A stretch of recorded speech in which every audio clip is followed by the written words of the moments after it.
ఖమ్మంలో ఒక అరాచకమైనటువంటి శక్తి నేను శుద్ధపూసని, నేను అవినీతి చేయను, నేను అరాచకాలు చేయను, నేను నీతివంతంగా పాలిస్తా అని చెప్పుకున్నటువంటి తుమ్మల నాగేశ్వరరావు ఈరోజు వేలాది మంది పేదవాళ్ళ జీవితాలను రోడ్డున పాలు చేసిండు. వేలాది మంది చిన్న పిల్లల జీవితాలను ఆగం చేసిండు.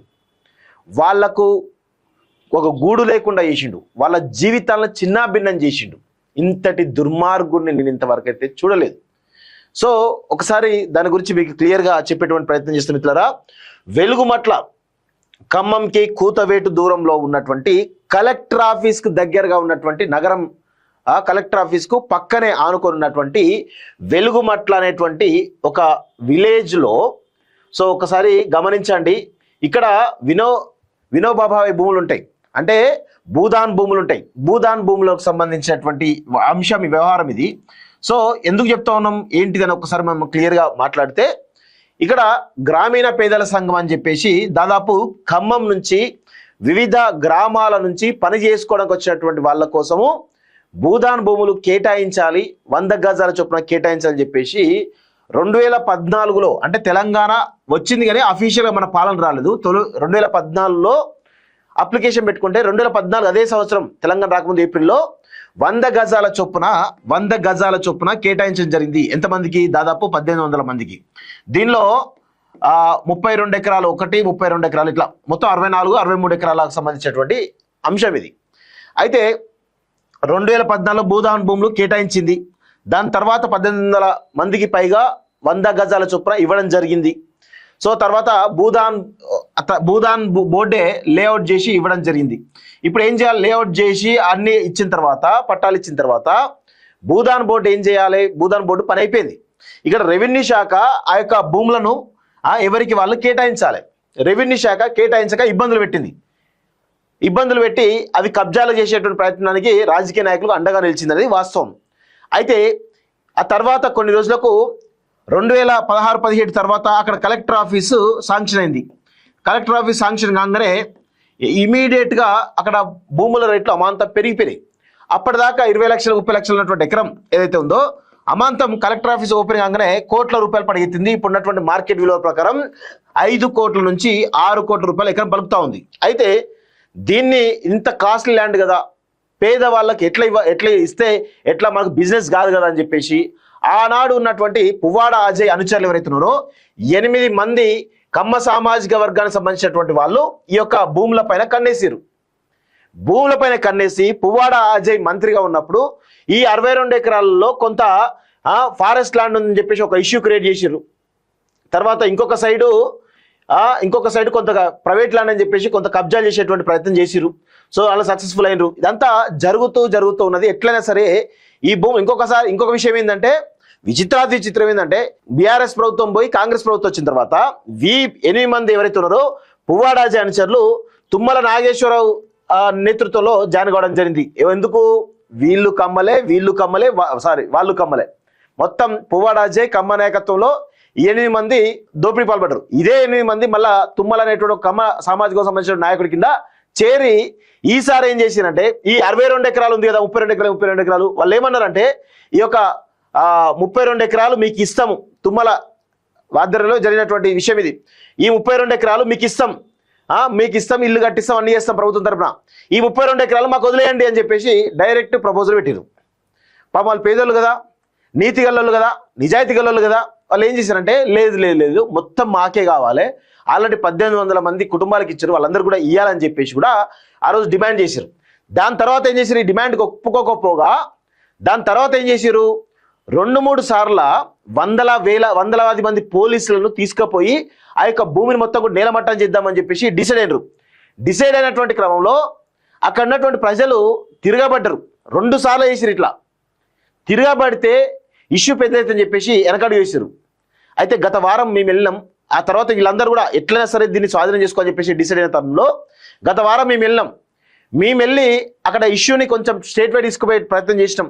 9 గంటల రాత్రి మేము వెళ్ళింది. 9 గంటల రాత్రి అక్కడికి వెళ్తే కరెంటు లేదు, నీళ్లు లేవు, వాళ్ళకి కనీసం లేవు. దాదాపు 600 నుంచి 800 కుటుంబాలు ఈరోజు 8 సంవత్సరాల నుంచి కరెంటు లేక నీళ్ళు లేక అస్తవస్తలు పడతా ఉన్నారు.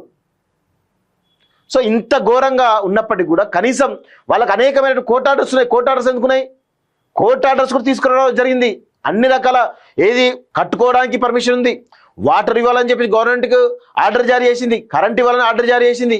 అనేక రకాలుగా ఆర్డర్స్ ఉన్నప్పటికీ కూడా, నాట్ టు డెమాలిషన్ ఆర్డర్ ఉన్నప్పటికీ కూడా ఈరోజు పెద్ద ఎత్తున ఏదో ఆర్డర్ ఉందని చెప్పేసి అమాంతం కనీసం సమాచారం నోటీసు కూడా ఇవ్వకుండా కూల్చివేయడం జరిగింది పొద్దున 6 గంటలకి.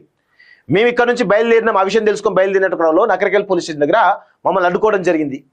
ఇక్కడ విచిత్రం ఏంటంటే శాటిలైట్ మీడియాకు అలో చేస్తారు, అక్కడ ఉన్నట్టు లోకల్ స్థానిక మీడియాకు అలో చేస్తారు. మేము పోతే ప్రాబ్లం ఏందో అర్థం కావట్లేదు. మేమేమైనా అక్కడికి చేస్తామా, ఏం చేస్తామా? అక్కడ పోయి కవర్ చేస్తాం ప్రజల యొక్క అభిప్రాయాలు, పేద ప్రజల యొక్క అభిప్రాయాలను ప్రపంచం ముందు పెట్టే ప్రయత్నం చేస్తాం, అంతే తప్ప మేము వేరే ఏం ప్రయత్నం చేస్తాం?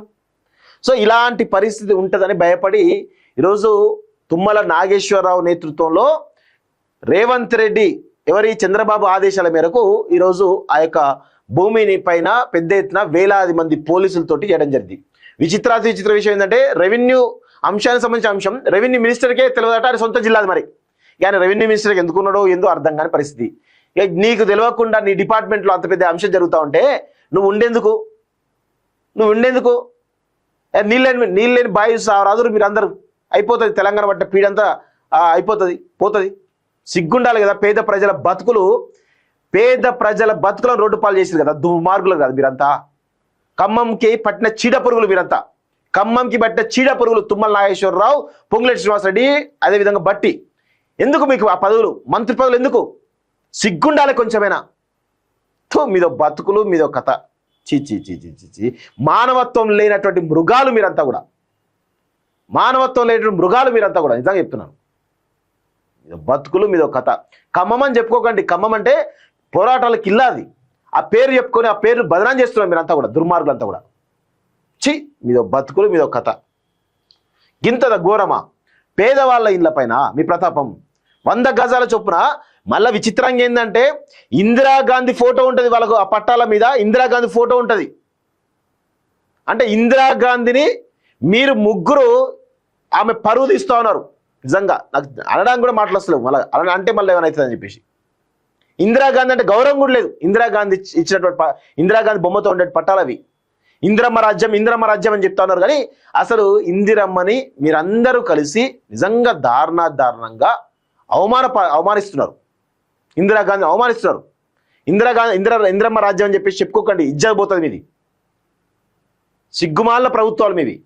రేవంత్ రెడ్డి ఇప్పటికైనా మారవా బాబు? ఎందుకు ఇవన్నీ? ఏది చూసినా పెంటనేనా? అసలు నీకు వాళ్ళ ఇంట్లేరా, వాళ్ళకు నువ్వు ఇంటలేవా? లేదు భూములు దోచుకోవడమే ధ్యేయమా? ఏం జరుగుతుంది రాష్ట్రం నీకు అర్థమవుతుందా? ఒకవైపు ఏమో నాగర్ కర్నూల్లో చిన్నపిల్ల అంశం, ఆ చిన్న పాప చనిపోతే వాళ్ళని కాపాడే ప్రయత్నం చేస్తున్నావు రేవంత్ రెడ్డి. నీ కింద హోంశాఖ ఉంది. ఆ పాపను చంపినటువంటి హంతకులను కాపాడే ప్రయత్నం చేస్తున్నావు.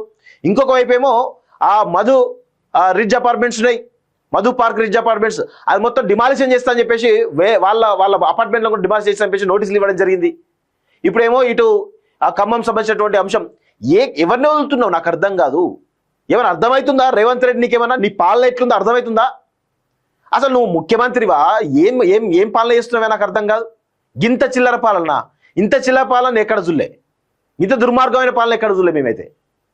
ఎక్కడ పడితే అక్కడ పేద ప్రజలను వాళ్ళ రక్త మాంసాలను పీల్చేసి రక్త పిశాచులాగా తాగుతా ఉన్నారు కదా. మీరు అసలు మనుషులేనా? మీకు అసలు మానవత్వం ఉందా? ఈ పేద ప్రజలు ఏం చేశారు? ఆ మధు పార్క్ అపార్ట్మెంట్ సంబంధించిన ప్రజలు ఏం చేశారు? ఆ చిన్న పాప ఏం చేసింది? వాళ్ళని ఎందుకు కాపాడుతున్నారు మీరందరూ? అంత పెద్ద ఎత్తున ఎంత దారుణంగా అంటే తెలంగాణను కేసీఆర్ నాశనం చేస్తే రేవంత్ రెడ్డి అటువంటి సర్వనాశనం చేస్తా ఉన్నాడు. నిజంగా ఒక అవగాహన లేనటువంటి పాలకుడు, కనీసం అడ్మినిస్ట్రేషన్ పట్టులేనటువంటి నాయకుడు, ఇలాంటి వాడు తెలంగాణకు ముఖ్యమంత్రి అయితే ఏ విధంగా ఉంటుందో కుక్కలు చింపే విస్తరైతే ఉంది తెలంగాణ. కేసీఆర్ కంటే దుర్మార్గంగా పరిపాలిస్తున్నాడు. కేసీఆర్ దొంగ అంటే ఈయనేమో గజ దొంగ తయారైండు. ఇంత దారుణంగా తెలంగాణ యొక్క పరిస్థితులు ఉన్నాయి మిత్రులారా. దయచేసి తెలంగాణ సమాజం గమనించాలి ఎంత దారుణంగా ఉందో ఒకసారి చూడండి. ఇది ఖమ్మం సంబంధించిన అంశం. విషయం ఏంటంటే మమ్మల్ని ఎందుకు అరెస్ట్ చేసినా ఇప్పటివరకు కూడా ఎంత భయం ఉందో చూడండి. సాటిలైట్ మీడియా అంటే లేని భయం, ప్రింట్ మీడియా అంటే లేని భయం, డిజిటల్ మీడియా అంటే ఆల్మోస్ట్ ఉచ్చగారుతుంది తుమ్మల నాగేశ్వరరావుకి. తుమ్మల గుర్తుపెట్టుకో, నిన్ను వదిలిపెట్టేది లేదు బిడ్డ, నిన్ను వదిలిపెట్టేది లేదు, గుర్తుపెట్టుకో. నువ్వేదో నీతివంతుణ్ణి అది ఇది అని చెప్పేసి ఏదో శుద్ధపూస ముచ్చట్లు చెప్తున్నావు కదా, బరాబర్ నీ బండారం బయట పెడతాం. బరాబర్ ఆ పేద వాళ్ళకి అది దక్కే వరకు మేము ఖచ్చితంగా వాళ్ళతో కలిసి పోరాడుతాం విషయం గుర్తుపెట్టుకో. నీ తాటాకు చెప్పలకు బెదిరం. ఏదో నువ్వేదో కమ్మ సామాజిక వర్గం కదా, చంద్రబాబు దగ్గర పోయి అక్కడ చెప్తాం కదా అని అనుకుని ఏదో చెప్తున్నట్టున్నావు, చంద్రబాబుని ఇన్వాల్వ్ చేస్తున్నావు. అలా వాస్తవంగా ఆ భూములకు సంబంధించిన వ్యవహారంలో చంద్రబాబు ఇన్వాల్వ్మెంట్ కూడా ఉందట. ఎందుకంటే తుమ్మల నాగేశ్వరరావు చంద్రబాబు తోటి రేవంత్ చెప్పించుకుని ఆ భూముల మీదకి పోయింది ఒక అంశం. విచిత్రం ఏంటంటే భద్రతా బలగాలు పెద్ద ఎత్తున వచ్చినాయి, అన్ని బలగాలు వచ్చినాయి, చుట్టుపక్కల జిల్లాలో ఉంటే బలగాలు మొత్తం తెప్పించారు, 10,000 మందిని బలగాలు తెప్పించారు. విచిత్రం ఏంటంటే మావోయిస్టుల పేరు చెప్తా ఉన్నారు. మావోయిస్టులు అందులో ఉన్నారు కాబట్టి మీ సోదాలకు వెళ్తామని చెప్పేసి పోలీసులు చెప్తున్నారని చెప్పేసి ఒక సమాచారం ఒక జర్నలిస్ట్ మీద చెప్పడం జరిగింది. ఎంత దుర్మార్గం చూడండి, ఇంత దారుణమా? పేద ప్రజల్ని ఇంత దారుణంగా వాళ్ళ భూములు లాక్కోవడానికి ఇంత దిగజారాలా? నోటీసులు ఇవ్వండి, అఫీషియల్గా పోండి. వాళ్ళు చెప్తున్నారు జాయింట్ సర్వే చేయించండి, వాళ్ళ డాక్యుమెంట్స్ చూడండి, అన్ని రకాలుగా చూడండి అని చెప్తున్నారు కదా.